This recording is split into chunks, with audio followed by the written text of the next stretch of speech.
Hello and welcome to In Focus.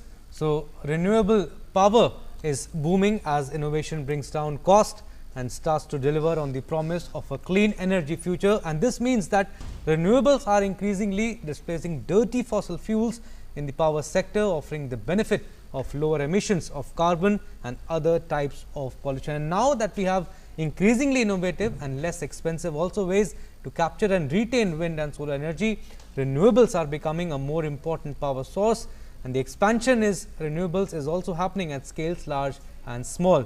Our topic for today's In Focus will be Indian initiative shaping energy transition, getting power at a lower price than the conventional method of coal power should be the priority, and how in fact it can be achieved. What Power Minister R.K. Singh also said in view of India's ambitious target.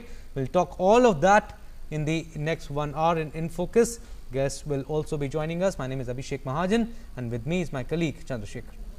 Hello Abhishek, नमस्कार। और अगले 1 घंटे के दौरान हम बात करेंगे भारत के नवीकरणीय ऊर्जा के बारे में, यानी कि ऊर्जा के वो स्रोत जैसे कि सोलर एनर्जी है, विंड एनर्जी है, ये सब किस तरह से भारत में विकसित हो रहे हैं। और सबसे बड़ी बात आपको हम बताएं कि भारत की जो नवीकरणीय ऊर्जा क्षमता है वो विश्व में चौथी बड़ी ऊर्जा क्षमता है।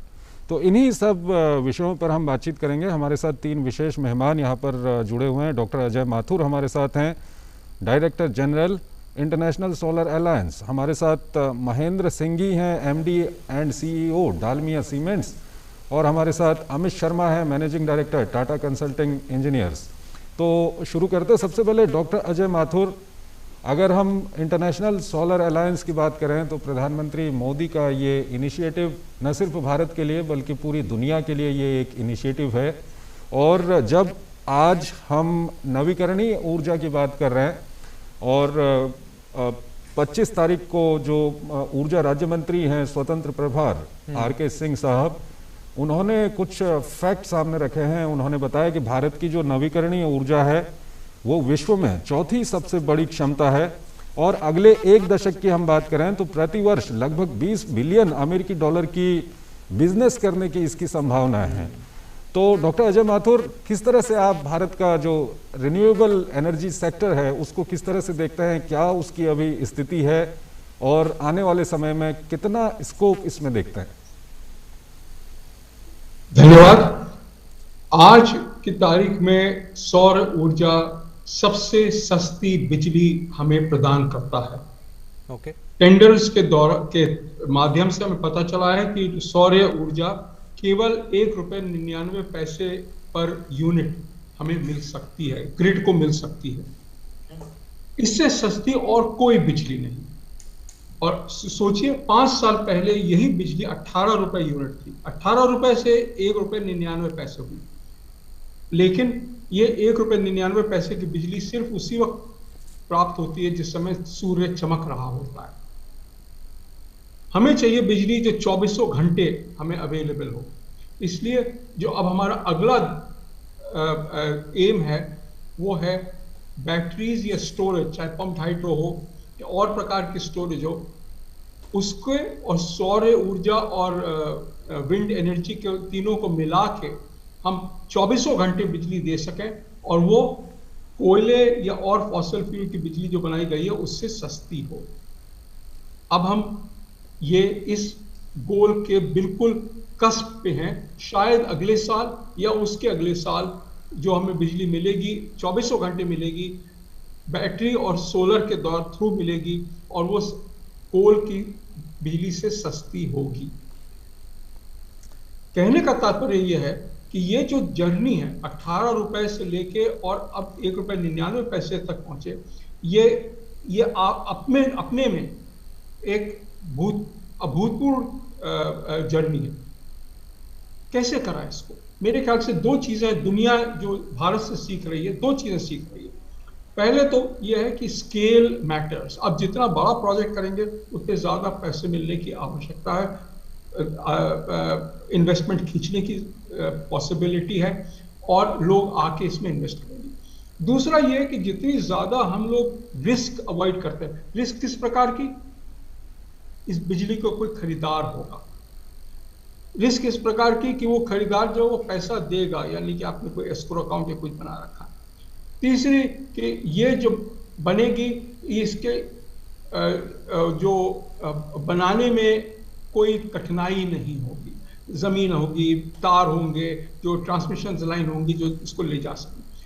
अगर हम ये सब चीजें पहले कर देते हैं तो हम देखते हैं कि हमें बहुत सस्ती बिजली मिल पाती है। यही रिस्क मिटिगेशन अब दुनिया सीख रही है।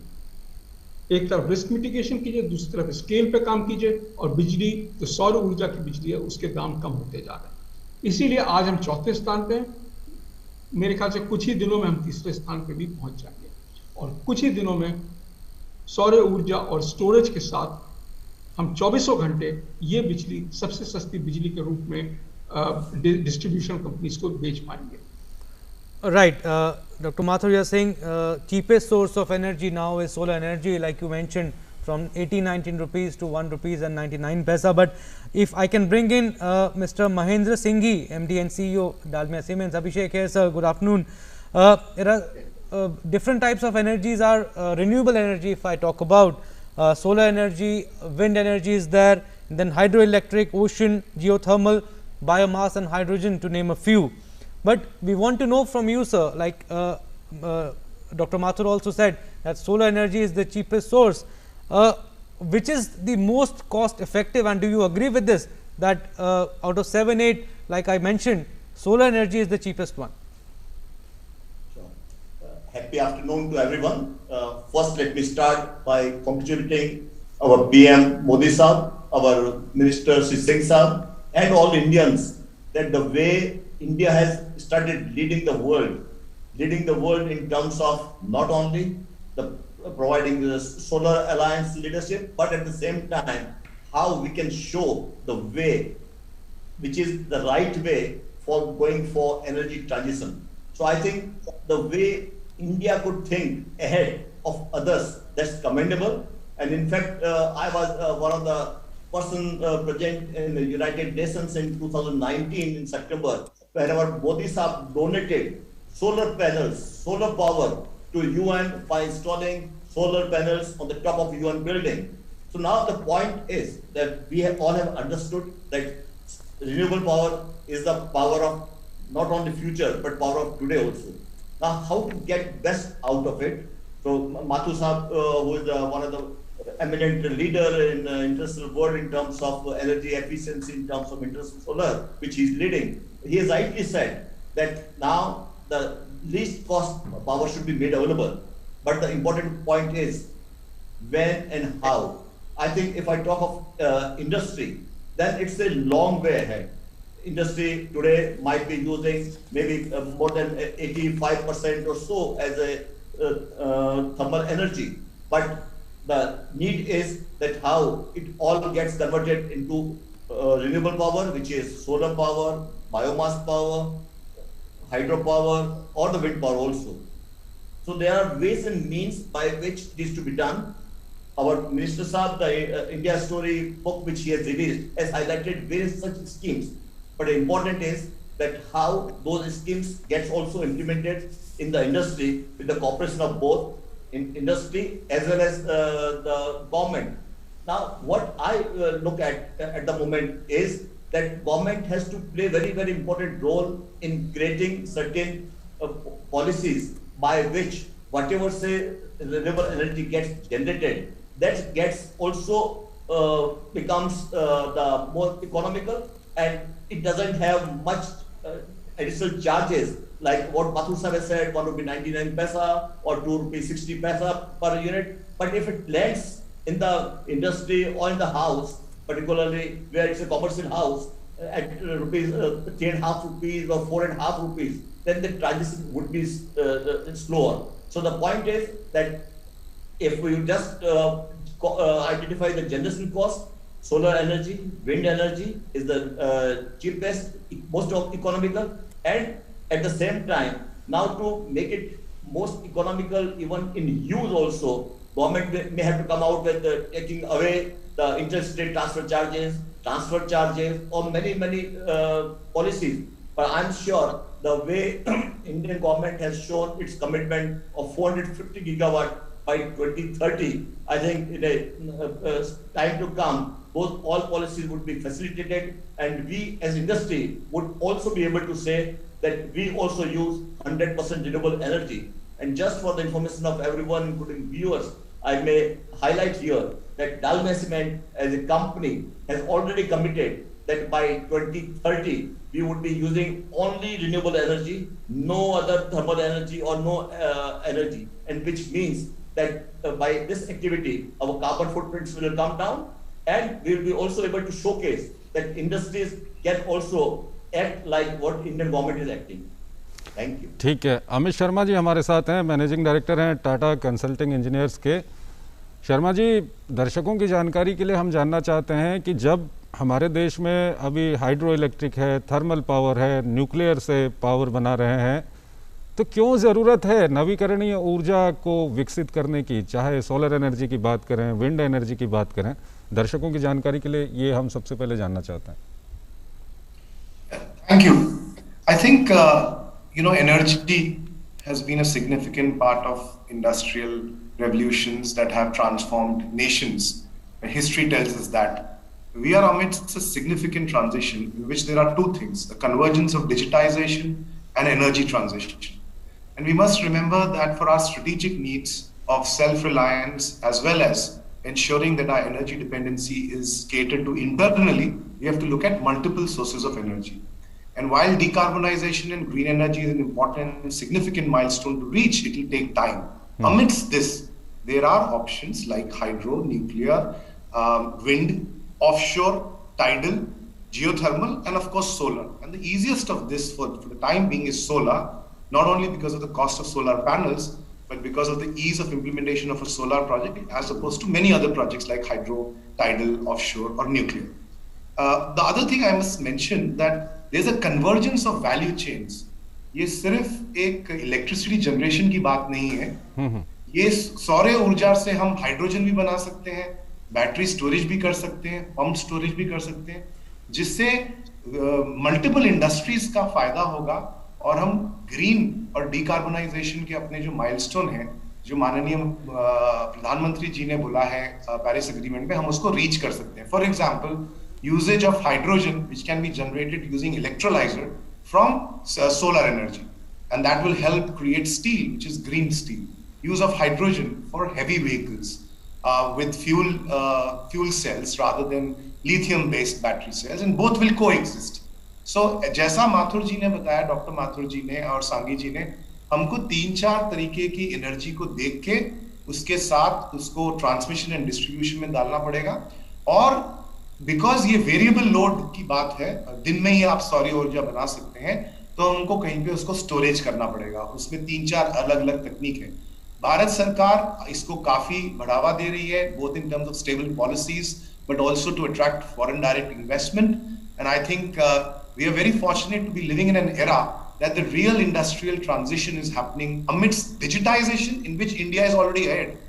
Indian superpower in digital and IT, we are ahead. We need to get ahead in the energy transition and truly make nation transformed, green, and away from carbon. But Mr. Sharma, one question that comes to the mind, that the renewable sources, like you mentioned, Right. solar is most economical and cheaper also. But can these methods replace the conventional methods of energy or power? A very good question. I think there will be a tipping point in few years down the line. It took, for example, 80 to 100 years from us to shift from coal to oil and gas. And in this energy transition, we'll do it faster across the globe. But yes, today from some few percentage point, 4% is nuclear, maybe we'll reach about 10 to 20% in solar. But yes, hydrocarbon or oil and gas still dominates 80 to 85%. But we believe the efforts being taken both from policy, from the citizens, industry, across, we will have this tipping point between 2030 and 2050. Until that time, I believe the majority will continue to be the oil and gas hydrocarbon based energy. Okay. ठीक है. Doctor Mathur, सबसे पहले अगर हम solar energy की बात करें तो सोलर एनर्जी के क्षेत्र में अगर पिछले कुछ सालों की हम बात करें तो काफ़ी विकास भारत के अंदर में हुआ है. इस वक्त पे क्या कुछ आप देखते हैं कितना और आगे करने की ज़रूरत है और कहाँ कहाँ पे कुछ कमियां आ रही हैं जिसके कारण से हम और अच्छा कर सकते हैं? भारत की जो सबसे बड़ी चिंता है वो है सोर्सिंग ऑफ सोलर पैनल्स की। अधिकतर सोलर पैनल इंपोर्ट होते हैं, देश में बनते हैं, लेकिन मेरे ख्याल से 5-7% के करीब जो हमारी डिमांड है वो देश के अंदर बनती है, बाकी सब इंपोर्ट होती है। जरूरी है कि हम इसको लोकली मैन्युफैक्चर करें। प्रधानमंत्री ने जो परफॉर्मेंस लिंक्ड इंसेंटिव स्कीम चालू करी उसमें सोलर मैन्युफैक्चरिंग भी है। इसके द्वारा हम आज नहीं बल्कि कल या परसों की जो टेक्नोलॉजी है वो लगाएं, क्योंकि देखिए जो और देशों ने सोलर पैनल बनाने की टेक्नोलॉजी लगाई वो लगभग 1990 और 2005 का जो दशक था उसकी टेक्नोलॉजी है, वो अब ऑब्सोलीट हो गई है। तो अब मौका है कि अगर आज हम 2025-2028 वाली टेक्नोलॉजी आज लगाएं, तो जब तक वो मार्केट में आएगी it will be the cheapest and it will be the most effective and it will be made in India. ये हमारी सबसे बड़ी चैलेंज है। दूसरा चैलेंज मैं बता ही चुका हूं कि सौर ऊर्जा उस वक्त प्राप्त होती है जिस समय बाहर सूरज होता है। हमें उस वक्त भी चाहिए शाम को, जिस वक्त सबसे ज्यादा इलेक्ट्रिसिटी की आवश्यकता होती है, लेकिन सूरज नहीं चमक रहा होता है, उसके लिए हमें स्टोरेज चाहिए। तो यानी कि स्टोरेज के लिए, बैटरीज के लिए जो प्रोग्राम है वो दूसरी बड़ी है। रिलायंस ने पिछले हफ्ते अनाउंसमेंट किया था, उसने कहा था सोलर पैनल का भी प्लांट लगाएगा, वो बैटरी का भी प्लांट लगाएगा। ये तो दोनों हुए बिजली के लिए, लेकिन बिजली के अलावा जो फॉसिल फ्यूल्स हैं वो ट्रांसपोर्ट में भी यूज होते हैं। तो उन्होंने कहा हम हाइड्रोजन बनाएंगे, उसके लिए इलेक्ट्रोलाइजर की फैक्ट्री लगाएंगे ताकि कहीं भी हाइड्रोजन बनाई जा सके पानी को स्प्लिट करके। और उसको इस्तेमाल करने के लिए, हाइड्रोजन को इस्तेमाल करने के लिए फ्यूल सेल्स चाहिए, जो कि फिर या तो उसको बिजली में कन्वर्ट करेंगे तो हम फ्यूल सेल की फैक्ट्री लगाएंगे। तो इस प्रकार से पूरी वैल्यू चेन अब हम देख रहे हैं कि भारत में ही बनने की पूरी तरह से तैयारी हो चुकी। Agree with you, Dr. Mathur, but again, Mr. Mahendra Singhi, like we are discussing also now that we have increasingly innovative, if I can say, and less expensive ways, like you mentioned, solar and wind energy and others also. Renewables are becoming a more important power source. For the benefit of our viewers, if you can tell us the initiatives of the government to shape the energy transition. Sure. I would say the way first Bureau of Energy Efficiency created awareness in Indian industry under the leadership of Dr. Mathur, and thereafter the way industry could also understand the impact of thermal energy in terms of very high CO2 emission and at the same time the cost part.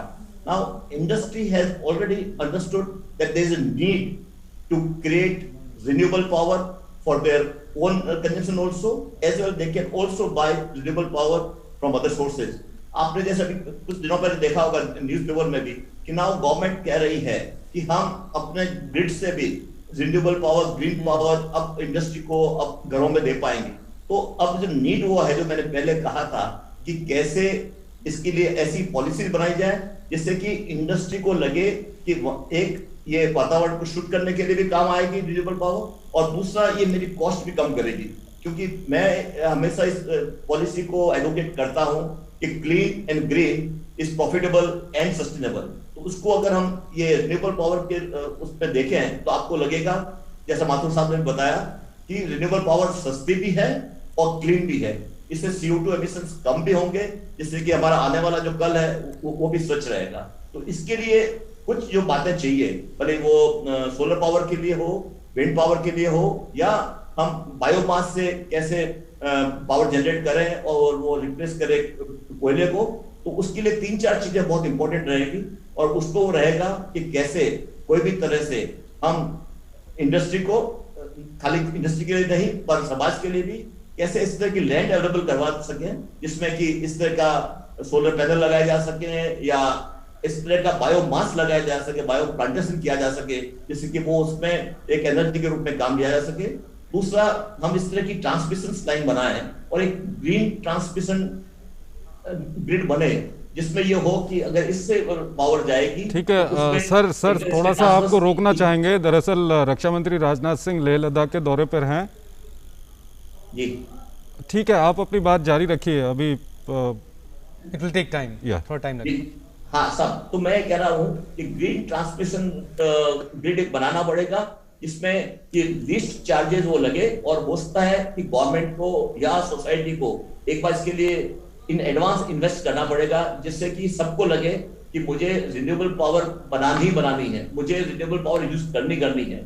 और आज हम जो देख रहे हैं कि हमें अगर हाइड्रोजन बनानी है तो उसके लिए भी रिन्यूएबल पावर चाहिए, हमें प्लांट में कोई भी कोल को रिप्लेस करने के लिए इलेक्ट्रिफिकेशन हीटिंग करनी है तो उसके लिए भी हाइड्रोजन चाहिए, तो उसके लिए भी रिन्यूएबल पावर चाहिए। तो रिन्यूएबल पावर एक मैं कहूंगा एक आने वाले समय के लिए एक बहुत बड़ी इंपॉर्टेंट कड़ी रहेगी, जिससे कि वो एक हर को कॉन्फिडेंस देता रहेगा कि आने वाला कल बहुत स्वच्छ रहेगा। क्योंकि आपको पता है हर जगह अब ये बात हो रही है कि हम नेट जीरो कार्बन इकोनॉमी की तरफ बढ़े हैं। वैसे इंडिया ने जो अपने कमिटमेंट्स दिए हैं, नेशनल डिटरमिनेंट कंट्रीब्यूशंस अनाउंस किया है, वो वर्ल्ड में बड़ी इकोनॉमी में सबसे बेस्ट है। पर अभी भी हम सबको बहुत काम करना है, और उसके लिए रिन्यूएबल पावर एक बहुत बड़ा सोर्स है, और बहुत जरूरत है अब कि बेस्ट टेक्नोलॉजी है पैनल्स के लिए, वो कैसे किए जाए। अभी भी कुछ एक्सपेरिमेंट इस तरह से हो रहे हैं, वो चाइना में हो रहे हो या यूरोप में हो रहे हो, कि जहां एफिशिएंसी है वो 20% से बढ़ के कैसे 28% 30% तक बढ़ जाए। वो होने से कॉस्ट भी कम आएगी, और जो जगह चाहिए सोलर पैनल्स को लगाने के लिए वो जगह भी 10%, 20%, 30% कम होती जाएगी। हम लोगों ने देखा है कि पिछले 15 सालों में जो ट्रांसफॉर्मेशन हुआ है, तो उस तरह का ट्रांसफॉर्मेशन डेफिनेटली और आगे भी होना होगा। और हम कैसे 2028 की जो टेक्नोलॉजी आने वाली है उस पर आज हम काम कर सकें। और एक जो मेजर चैलेंज जो आ रहा है वो आ रहा है, जो अभी भी मेरे साथियों ने बताया, वो है कि स्टोरेज बैटरीज, उन बैटरीज को हम कैसे और डेवलप कर सकें और उन पर काम कर सकें। तो मुझे पूरा भरोसा है कि इंडस्ट्री के लिए जब कुछ ऐसी पॉलिसी गवर्नमेंट बना ले, जिसमें मैं हमेशा कह रहा हूं कि captive renewable energy policy for industry, जिससे कि इंडस्ट्री इस पर ज्यादा से ज्यादा इन्वेस्ट करे। और आज पूरा विश्व और पूरे विश्व की जो भी फाइनेंशियल इंस्टीट्यूशंस है, they all are ready to invest in India, because India is a growing economy. India is working for clean climate, so definitely India can attract huge investment even in renewable energy. And once these policies are clear, more and more investment will come. ठीक है अमित शर्मा जी, अगर हम तथ्यों की ओर ध्यान दें तो पिछले 7 सालों में भारत में नवीकरणीय ऊर्जा में 70 अरब अमेरिकी डॉलर से अधिक का निवेश किया गया है, और भारत का जो विदेशी निवेश नीति है इस सेक्टर में वो काफ़ी मॉडरेट है, और ऑटोमेटिक रूट से 100% तक आप एफडीआई वहाँ पर लेके आ सकते हैं। तो ये जो पॉलिसी है गवर्नमेंट ऑफ इंडिया की रिन्यूएबल एनर्जी को लेकर के, इसको आप किस तरह से देखते हैं? क्या इसमें कुछ और करने की ज़रूरत है? So I think FDI 100% and increasing investment is important. और अगर एनर्जी ट्रांजिशन 2 या 3 साल की चीज नहीं है, ये कम से कम 15 से 25 साल तक का क्लैरिटी चाहिए for any industry. So if the policies are stable, I think the investment community will be assured of their investments. And so first thing is we need to give confidence to the investment, foreign direct investment including domestic players and international players. That is one, with stable policies, and that good part has started. The second part is, as Dr. Mathur talked about and Mr. Sanghi, is very critical, the supply chain within the country.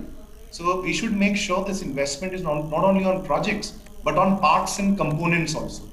चाहे वो solar का हो part component, चाहे वो battery का हो, चाहे वो electrolyzer का हो। तो ये जो supply chain जो हमें बनानी है manufacturing to do these parts and component, वो बहुत critical है। बिकॉज ऐसा नहीं होना चाहिए कि अभी हम तेल खरीदते हैं और अगर कल हम ये रिन्यूएबल एनर्जी पे जाएंगे, ऐसा नहीं हो कि हम बैटरी, इलेक्ट्रोलाइजर, लिथियम सब बाहर से खरीदें। तो क्या होगा, वो हमारा स्ट्रेटेजिक इंटेंट भी अचीव नहीं होगा, apart from decarbonisation and being green.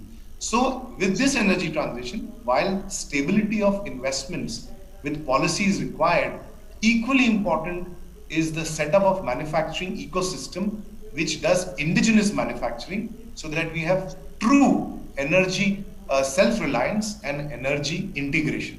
My third point is, आप देखिए ये जो ट्रांजिशन हो रहा है इसमें वैल्यू चेन का हो रहा है, आपका steel making, cement making to आपकी गाड़ी, 4-wheeler, buses, truck, to your locomotive, train, metros, to various other things that you manufacture. If all of them use green and clean energy, there will be true impact on more sustainable environment. And I think with pandemic, what has happened, we have realized our responsibility towards a green and sustainable environment. And last but not the least, I will say, I think with this realization, and I say, with digital approach in manufacturing, in energy generation, in distribution, जो हमारे digital IT की man power India में इतनी strong है, उसके साथ हम engineers हम अगर साथ लगाएं विद एनर्जी ट्रांजिशन, ये दोनों साथ में करके हम काफी तेजी से ग्रीन एनर्जी में और एनर्जी ट्रांजिशन में आगे हो सकते हैं. तो मैं यही बोलूंगा कि while the investments are important, हमारा एजुकेशन सिस्टम, एकेडमिया के अंदर हमारे उभरते हुए इंजीनियर्स को, साइंटिस्ट को भी इन तकनीकी के बारे में बताना चाहिए. और फ्यूचर रोड मैप, जैसा कि बोला है कि 2028 की टेक्नोलॉजी वही कर सकता है जो आज कॉलेज में है. तो एकेडमिया और इंडस्ट्री की पार्टनरशिप होनी चाहिए, जिसके दौरान हम फ्यूचर के जो साइंटिस्ट, इनोवेटर्स, डिसरप्टर्स बना रहे हैं, वो आज लैब में बैठ के इस तकनीकी के बारे में काम करें, ताकि आज से 8-10 साल के बाद जो साइंस के कारण बाहर आए, तो उसमें हम एफिशिएंसी में, प्रोडक्टिविटी में आगे रहें. और मेरा लास्ट पॉइंट ये रहेगा कि while we need policies and incentives and production linked incentives, very important to embark on this journey, but we should keep in mind that R&D and ROI must always go together. हम ये नहीं बोल सकते कि R&D आज कर रहे हैं, 10 साल के बाद इसके अंदर वैलिडेशन होगा या फिर फाइनेंशियल वायबिलिटी गैप फंडिंग का इशू रहेगा. हमको R&D और commercially ROI, that means enhanced efficiency, enhanced productivity, is very important. And if you do these right things, the productivity of the nation, of industries and the users will also increase, thus contributing to the GDP of the country also increase. ठीक है शर्मा जी, एक महत्वपूर्ण आपने ये बात कही है. Doctor Ajay Mathur, R&D की अगर हम बात करें, जिस तरह से आपने भी पहले बताया था कि एक दिक्कत ये आ रही है कि सोलर पैनल्स हमारे देश में कम बन रहे हैं, बाहर से इंपोर्ट करने पड़ रहे हैं. तो R&D की अगर बात करें हम रिन्यूएबल एनर्जी के सेक्टर में, चाहे विंड एनर्जी हो, सोलर एनर्जी हो या दूसरे ज़रिए हों, तो ये R&D क्या लगता है आपको, क्या अप टू डेट है अभी, या उसमें और कुछ प्राइवेट सेक्टर को, गवर्नमेंट सेक्टर को क्या कुछ अभी करने की ज़रूरत है? हमें बहुत ज़रूरी है कि प्राइवेट सेक्टर में ही R&D हो, पब्लिक सेक्टर में भी हो सकती है, लेकिन इसको ट्रांसफर किया जाए मैन्युफैक्चरर्स को. मैन्युफैक्चरर्स तब करेंगे जब उनके पास डिमांड हो. आज थैंकफुली हम लोग ऐसी स्थिति में हैं कि डिमांड है. जरूरी ये भी है कि हम R&D में इन्वेस्ट करें, जो कि जैसे मैंने पहले भी कहा था, कल की नहीं परसों की टेक्नोलॉजी हो, ताकि उसमें 2 फायदे हैं. एक तो लॉन्ग टर्म के लिए ये सस्टेनेबल होगी, दूसरा दूसरे देशों में जो काम हुआ है आप उसके ऊपर लीपफ्रॉग कर गए, तो जो हमारा कुछ लॉस जो इतने साल तक हमने इसमें R&D नहीं किया, वो लॉस को आपने अवॉइड कर दिया और नई टेक्नोलॉजीज पे इन्वेस्ट किया. पिछले हफ्ते प्रिंसिपल साइंटिफिक एडवाइजर ने एक मीटिंग ली थी, जिसमें इसी के ऊपर चर्चा हुई कि किस प्रकार की टेक्नोलॉजीज के लिए R&D की फंडिंग होनी चाहिए. और एक ये बहुत महत्वपूर्ण मुद्दा उठ के ये भी आया था कि ये फंडिंग सभी के लिए होनी चाहिए, पब्लिक सेक्टर के लिए भी और प्राइवेट सेक्टर के लिए भी. किस प्रकार से ये इंडस्ट्री से जुड़े, इसके ऊपर डिपेंड करता है इसकी सक्सेस का. लेकिन R&D में इन्वेस्ट करना हमारे लिए बहुत आवश्यक है. जी right. Mister Singhi, you had said it earlier कि अभी काफ़ी काम करना बाकी है. Mr. Sharma has also mentioned that a lot of work has to be done and it's a slow process and we have to start now if we have to think 10 years down the line. But again, my question to you, Mr. Singhi, by 2030, government wants to meet half of its power demand with clean sources. But I want you to elaborate more on the challenges that can come, and also how can we overcome them. Sure. I think it is in the interest of each and everyone that whatever the government has thought of, that happens, and that is possible. Only thing is that few facilitating actions one will have to take, and in this, I would just identify a few for everyone's understanding. One would be the green finance. When I say green finance, it means whatever say activities which we do so as to bring down CO2 footprints also, as well as go for technology like or the electricity like renewable energy, how that can be funded at lower interest cost. So that may help in going fast for the investment and going fast for the creating capability. Second would be, like I highlighted earlier, few government initiatives in which they can encourage industry also, they can encourage other sections of the society also to come forward. Because today what you would see is that most of the actions on renewable energy or particularly solar energy is being taken only by the government and the government bodies. So how to rope in the private players, because until unless private players becomes part of the whole journey, the journey will not be complete and we will not reach to the destination. So for that, like land, like green grid, like other charges, so that should be made available. And third would be one of the area where government can think of, like a week back in G7 meeting, our Prime Minister announced that they would like to convert 26 million hectares of wasteland into a usable land. Now, if that usable land can be given to some extent to the private sector on lease basis just to grow the energy plants, those energy plants like bamboo or something like that, if they can be grown, and because they grow very fast, and when you cut thereafter they grow very fast, so that they can replace coal. So that will also become very important source of green power, and that can replace, instead of say burning coal in the thermal power plant, that bamboo, that biomass can be burned in the thermal power plant. And third would be that how the industry which are using renewable energy, let us say from 50% plus or 60% plus, how they can be considered as a special industry, special category. May not be to give the incentive, but at the same time, how they can be further facilitated in various activities. And lastly, I would say industry as well as the government should work on creating awareness about the renewable energy, its advantages, and that should start from the primary school, middle school, and college and all this, because until unless we do that, and until unless our bright boys and girls, they come into the field and they commit for themselves that yes, renewable energy is the only energy which I'll be using maybe after 3 years, 5 years, 7 years, like the way we committed that we became member of RE100, in which we said that slowly, we will be marching towards 100% renewable energy. And ladies and gentlemen, it's practically possible.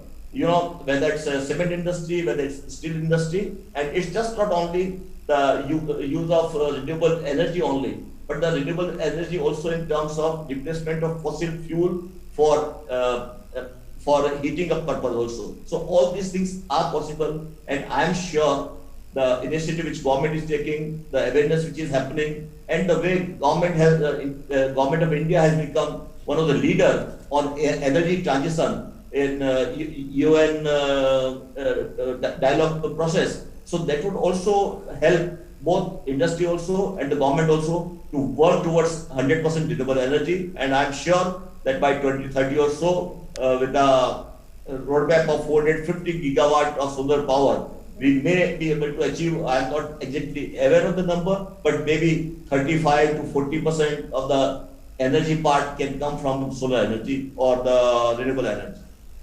ठीक है, एक सवाल अमित शर्मा जी आपसे जानना चाहेंगे, उसके बाद doctor Ajay Mathur आपसे भी हम ये सवाल पूछेंगे। दरअसल अमित शर्मा जी, पहले आपसे ये जानना चाहते हैं कि अभी जो मिनिस्टर हैं, पावर मिनिस्टर आर.के. सिंह, उन्होंने कहा कि हमारा ध्यान या हमारे केंद्र में आम नागरिक है और उसको किस तरह से किफ़ायती, विश्वसनीय, टिकाऊ, आधुनिक ऊर्जा मिले, इसके लिए हम काम कर रहे हैं। यानी कि यहाँ पे जो किफ़ायती है, आपको क्या लगता है कि अभी जो हमारा रिन्यूएबल एनर्जी से जो भी इलेक्ट्रिसिटी मिल रही है वो क्या किफ़ायती है दूसरे सोर्सेज से अगर उसको कंपेयर करते हैं तो? कॉस्ट के लिहाज से अगर बात करें तो देखिए, ये साफ भी है, किफायती भी है, यानी सस्ती भी है और साफ भी है और टिकाऊ भी है। क्यों? अगर आप इसका इंजीनियरिंग देखें तो moving parts are less, right? So if you have less moving parts, like a solar panel, unlike a power plant, has less moving parts. An electric vehicle, unlike an internal combustion vehicle, has less moving parts. So there is an efficiency gain, right? अगर वो efficiency gain आप हर industry में देखें, जहाँ पर clean energy, whether it is solar based or derivative of solar, which means आप उसको store कर रहे हैं या तो pump storage water के through, या फिर मोल्टन सॉल्ट, या फिर हाइड्रोजन जनरेशन और बैटरी, इन सब चीजों में कम चीज, जो मशीन है वो कम घूम रही है, कम आपका लॉस हो रहा है। So if you look at that, it is not only better in terms of quality but also will give you continuous supply. However, I must admit that we must upgrade some of our existing infrastructure to ensure, like a smart grid that takes multiple sources of energy to look at varying load during daytime, nighttime, peak load and low loads. So we'll have to do that because now multiple sources of energy will come in the grid as a smart grid. Similarly, ये एक आम आदमी को भी जब आप इस ऊर्जा की बात कर रहे हैं तो वो कैसे आ रही है कि for the 4-wheelers, for heavy vehicles, 2-wheelers, अगर आप इलेक्ट्रिक बेस्ड व्हीकल्स में जा रहे हैं जिसके अंदर बैटरी होती है, किस तरह की बैटरी होती है उसकी चर्चा अलग है, बट वो भी सस्ते दाम पे मिल रही है एज कंपेयर टू आज का ईंधन जो कि फॉसिल बेस्ड फ्यूल है। सो अगर ये एनालिसिस किया जाए from a technical perspective with a value chain perspective, ये बात सही है और मैं इस बात से सहमत हूं कि साफ भी है, सस्ती भी है और टिकाऊ भी है, ये जो रिन्यूएबल एनर्जी की बात हो रही है। ठीक है डॉक्टर अजय माथुर, अगर हम इंडस्ट्री की बात कर रहे हैं या जिस तरह से अमित शर्मा जी बता रहे हैं कि व्हीकल को हम देखें कि किस तरह से उसको यूज़ करते हैं, लेकिन अगर एक जो कंज्यूमर है उसके घर तक हम इस इलेक्ट्रिसिटी को पहुंचाने की कोशिश करते हैं तो कितना कॉस्ट आता है अगर उसको कंपेयर करें जो अभी तक हमारा पारंपरिक सोर्सेज जो चल रहे हैं उससे? मैं आपको एक उदाहरण देना चाहता हूं। महाराष्ट्र में जब हम जो एग्रीकल्चरल पंप्स हैं उनको बिजली देते हैं तो जो रूरल सब स्टेशन है जहां से कि आगे लाइन जाती है पंप तक, उस रूरल सब स्टेशन पे जो आज बिजली हम लोग पहुंचाते हैं वो 7.48 रुपए यूनिट पे पहुंचती है। लेकिन आज की तारीख में ही एक हमारी कंपनी जो है EESL, वो वहीं पर सोलर फार्म लगा रही है सब स्टेशन के ऊपर, रूरल सब स्टेशन के ही लैंड में, और वो 3 रुपए यूनिट में बिजली distribution company, Maharashtra electricity distribution company को दे रही है। तो कहां 7.48 और कहां 3 रुपए? कहने का तात्पर्य यह है कि आज ये ऊर्जा कहीं सस्ते दाम में जो यूजर है उसको और उसके पास मिल रही है, उसकी रिलायबिलिटी भी बढ़ रही है और दाम भी बढ़ रहा है। अमित शर्मा जी ने एक बहुत बढ़िया फ्रेज यूज किया, सस्ती भी है, साफ भी है, टिकाऊ भी है। मैं तो ये कहता हूं कि जहां तक यूजर है उसके लिए ये बिजली उस वक्त अवेलेबल है जब उससे चाहिए। आज अधिकतर घर देश भर में जो है वहां पर बिजली का कनेक्शन पहुंच गया। अगर हम लोकल सौर ऊर्जा को उसके साथ जोड़ दें तो रिलायबिलिटी भी बढ़ती है, तो जो कंज्यूमर है उसको जब बिजली चाहिए उसको तब मिलेगी और उसको वो सस्ती भी मिलेगी। यानी कि रिलायबिलिटी और कॉस्ट इफेक्टिवनेस दोनों चीजों का समन्वय हो गया। ये एक बहुत बड़ी बात है और हम लोगों को ये मतलब इस बात में गर्व है कि आज देश इस मुकाम पे पहुंच चुका है। Right, Dr. Mathur, but again, like Mr. Sharma also said that we need to invest in infrastructure, in fact upgrade in the infrastructure to improve the flexibility of its power system we want to know from you, sir, what do you think more needs to be done? You know, electricity demand in this country is growing at about 5% a year. It has been growing at about 5% a year, at least for the last 10 years, and will continue to grow for at least 20 years more.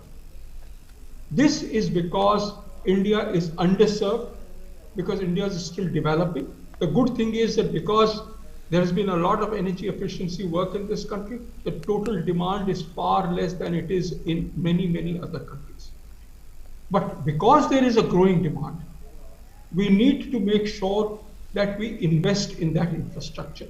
Now, the infrastructure that we invest with green energy will be different from the infrastructure that we invest for fossil energy. But the need for the investment in infrastructure is there. We will need the green transmission lines. Mr. Singhi talked about it very eloquently. Yes, yesterday we would have invested in transmission lines for fossil fuel. Today we will invest in green transmission lines. We will need to invest in the ability to develop these solar chips at home in the R&D, which we wouldn't have invested earlier. We would need to invest in the capability for the last mile connectivity as far as solar is concerned. We need a lot of investment going on because we are a country where the demand for electricity is still increasing. ठीक है महेंद्र सिंह जी, जिस तरह से आपने अभी कुछ देर पहले बातचीत में आपने बताया था कि डालमिया सीमेंट ने अपना एक लक्ष्य रखा हुआ है कि हम इतने समय में नवीकरणीय ऊर्जा का पूरी तरह से उपयोग करना शुरू कर देंगे। और अगर हम गवर्नमेंट की बात करें तो केंद्र सरकार की भी कई सारी योजना है, उसमें रूफटॉप सोलर योजना है। उसके अलावा इंडस्ट्री को अगर हम ले लें तो अभी आने वाले समय में ये कितना महत्वपूर्ण हो जाएगा कि लोग अपने घरों में ही सोलर प्लांट लगाएं या रिन्यूएबल एनर्जी के दूसरे सोर्सेज हैं वो लगाएं, इंडस्ट्री भी इसको अपने एरिया में ही डेवलप करे। ये कितना महत्वपूर्ण हो जाएगा आने वाले समय में? मैं कहूँगा कि आज भी महत्वपूर्ण हो गया है, बहुत इंपॉर्टेंट है। और उसमें हमारी जैसी कई और कंपनीज होगी जिन्होंने बहुत प्रोएक्टिवली एक्शंस लिए और हमारे कई कॉलोनीज में, कई फैक्ट्रियों में अब सोलर पावर पैनल लगे हैं। और आज जो भी हम कोई अब शेड भी बना रहे हैं, भले वो कार पार्किंग का शेड हो या मटेरियल स्टोरेज के लिए शेड हो, उसको भी उस शेड को हम सोलर पैनल से बना रहे हैं, जिससे कि दोनों काम हो जाए, शेड भी मिल जाए और पावर भी जनरेट हो जाए। तो उस तरह से हम सब लोग ये काम कर रहे हैं। और हमने अभी एक डिसीजन ले लिया है 2 साल पहले से ही कि हम अब कभी भी थर्मल पावर में इन्वेस्टमेंट नहीं करेंगे। और उसके कारण से आज हमने ऑलमोस्ट 110 मेगावाट जो है उसमें सोलर पावर और वेस्ट हीट पावर जनरेशन में ऑलरेडी इन्वेस्ट कर दिया है। और आप देखेंगे कि अगले 2 से 3 सालों में हम करीबन 400 से 500 मेगावाट जो पावर है वो सोलर पावर पे लगाएंगे। इस सबके लिए जरूरी हो चुका है, लोगों के निगाहें इस पे है कि मैं जल्दी से जल्दी इस पे क्या काम करूं। और आपको ये जान के ये भी खुशी होगी कि आज की तारीख में जो इन्वेस्टर्स हैं, जो पर्टिकुलर स्टॉक मार्केट में भी इन्वेस्ट करते हैं, वो भी आज के लिए चीजें देखने लग गए हैं कि आपकी एनवायरमेंट पॉलिसी क्या है, आपकी रिन्यूएबल एनर्जी पॉलिसी क्या है, आप कितने अपने कार्बन फुटप्रिंट्स अपने जो प्रोसेस है उसमें कम कर रहे हैं। और आज हो सकता है साल भर में 2 साल में ही पूछेंगे कि आप हाइड्रोजन को कैसे यूज करोगे। जैसे आज हमने ऑलरेडी देख लिया है कि हमें रिन्यूएबल एनर्जी को ज्यादा जनरेट करके हाइड्रोजन से हमारे जो लाइफ स्टोन को जलाते हैं उससे जलाना है, ना कि कोयले से। ऐसे कैसे बहुत सी इंडिया में कुछ कंपनीज हैं जिन्होंने एक साथ मिलकर एक कमिटमेंट दिया है गवर्नमेंट को भी और ग्लोब को भी, और खासकर जो माथुर साहब की पहले अध्यक्षता में टेरी में हम लोगों ने एक चार्टर बनाया था कि हम नेट जीरो टारगेट बनाएंगे जिसमें टाटा कंसल्टेंसी वो भी इंक्लूडेड है। तो हम सब लोग ये कर रहे हैं कि ये बहुत इंपॉर्टेंट है और हमें इसकी अवेयरनेस भी क्रिएट करनी है और एज एन एग्जांपल अपने कंट्री में भी दिखाना है और बार-बार को दिखाना है। Absolutely, Mr. Singhi, I agree with your point and very interesting discussion that we are having, but we are running short of time. Just a concluding reaction from Mr. Amit Sharma. These developments, what do you think, Mr. Sharma, do not mark the swift demise of coal power in India, which provides almost 3/4 of the country's electricity? Absolutely, I agree. We are amidst a transition. I want to share with you that we've been the engineers to the nation for the last 60 years as Tata Consulting Engineers, and we've done close to 140 gigawatts And about 90% of this 140 gigawatts across India and outside is, of course, in fossil fuel, which is coal. So it is not that it will vanish suddenly, but I think there is a shift, a committed, sincere shift. So yes, 80%, 85% today is coal-based. We are gradually shifting, and there will be a marriage between the old and the new, and that will continue in an integrated manner. And the same marriage will be in other industries as well, whether it is steel, cement, chemical. So there will be integration of old versus new. There will be circularity, which is how do you use waste to produce new things. And that circularity also will contribute to decarbonization and green energy. And that's a very important aspect of how do we use our waste in a circular manner, in a circular economy. ठीक है sir, दरअसल बिल्कुल हम कार्यक्रम के अंत में आ चुके हैं, इसलिए आप सभी का बहुत बहुत शुक्रिया हमारे इस कार्यक्रम में हमारे साथ जुड़ने के लिए।